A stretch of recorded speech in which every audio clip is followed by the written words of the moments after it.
So the court ruling made on 31 October 2025 that basically forces the Minister of Forestries in South Africa to issue export permits for legally obtained rhino horn is causing massive outcry. So let's see if we can break it down, and let's see the pros and cons of illegal trade in rhino horn. Right, guys, my name is Arthur. I'm the resident guide here at Spirit of the Glow, where our motto is conservation through education. So what does this ruling actually mean? Well, first off, it does not legalize the trade in rhino horn. That ship has sailed. On 5 April 2017, the South African Constitutional Court already legalized the trade in rhino horn domestically, and CITES has made a provision for the export of rhino horns. The problem is, in the recent years, the Ministry of Department of Forestry and Fisheries, Dion George, has kind of neglected to issue these export permits. Now, why are these export permits important? So, in order to conserve rhinos, there has been a number of rhino breeding facilities. Now, although they are listed as captive rhino breeding facilities, these rhinos are not kept in cages and small pens and things like that. They are free roaming, but it's basically a farm or a conservancy where rhinos are the main species. So some of these farms can have up to 2 to 3,000 rhinos, and they are being bred in order to save the species, because poaching in our national parks and private game reserves is off the charts. Now, firstly, why are these rhinos being poached and hunted illegally, and what's the value in the rhino horn? So, in certain eastern countries, Vietnam being the top importer of illegal rhino horns, it is believed that rhino horn in its powdered form can cure cancer, be used as an aphrodisiac, and various other traditional ailments. There is no scientific basis for these claims, because the reality is that rhino horn is keratin. It's a fingernail. Now, with the trade being legalized, the idea is that on these conservancies, rhinos are basically have their horns trimmed. Now, it's sometimes called dehorning, but rhino horn trimming is a better description. So what basically happens is the animal is sedated, the horn is cut off, and the animal continues to live. The horn regrows, and at certain intervals, it is reharvested again. Now, we have a system in place where these horns are linked via DNA to a living rhino. So the idea is that this court ruling is allowing the operators of these conservancies to sell the stockpile of rhino horns that they do have. The reason why this is important is because of funding.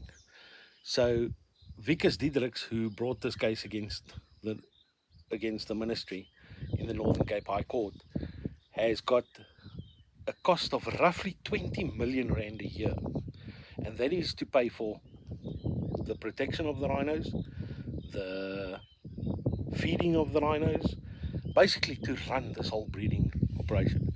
Now, at the moment, these people are doing fantastic works, but although they're breeding these rhinos, there is no form of income to support that breeding facility.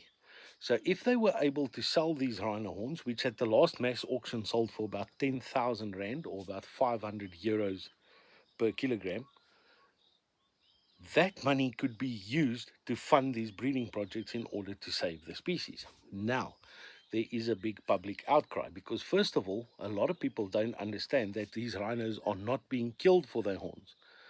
The horns are harvested ethically and humanely, without killing the animal. And that's problem number one. The second problem is a lot of people fear that this could create a loophole for the illegal trade to become easier. However, the general consensus, which I subscribe to, is that by allowing the international trade of these ethically harvested horns, we could actually provide cheaper rhino horns onto the market, which would influence the price of the black market horns, which would make not as profitable for poachers to come and kill our rhinos in our game reserves. Secondly, there is also concerns that it would become basically a business where they try to meet the demand and thereby end up farming rhinos specifically for their horns. My personal opinion, if it keeps the species alive, what is the problem?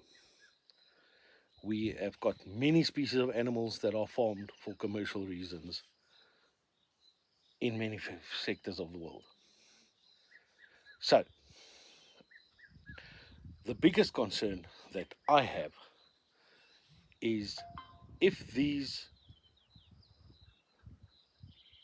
rhino horns are allowed onto the market, how do we control that it is only the legally harvested, ethically bred conservancy rhinos horns ending up on the market? And that's very simple.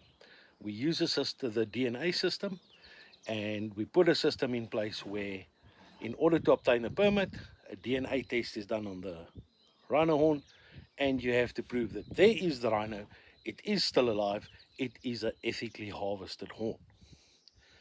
Now, the big concern is that the ministry is stopping this, because by allowing these farmers to start creating a legal trade, at the end of the day, the government and other conservation organizations are going to be losing out, because currently the plan is set out that by 2030 they actually want to legalize that even if a rhino is in the wild in a game reserve like the Kruger, if it is darted and dehorned ethically, that horn would be sold onto the market.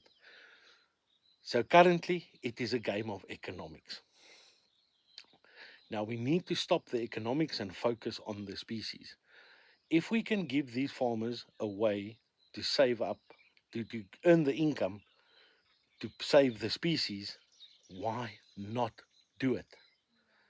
Now, there is an argument from conservation organizations like Greenpeace that says no species has ever been saved by legalizing a trade. And what they use as a citing is the whales. Now, yes, whaling was stopped and whaling was brought down by not legalizing the trade. But here's the key difference. It's not exactly like you can camp off a section of the Indian Ocean and farm whales. However, you can do that with rhinos.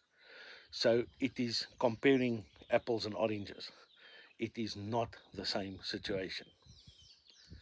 So at the end of the day, as a pure-blooded conservationist and as a conservation educator, I believe, and we at Spirit of Ditlo believe, that legalizing this trade and forcing the minister to issue these permits and allowing these farmers to earn income from the rhinos so that they can keep on protecting them and breeding them is a great step forward.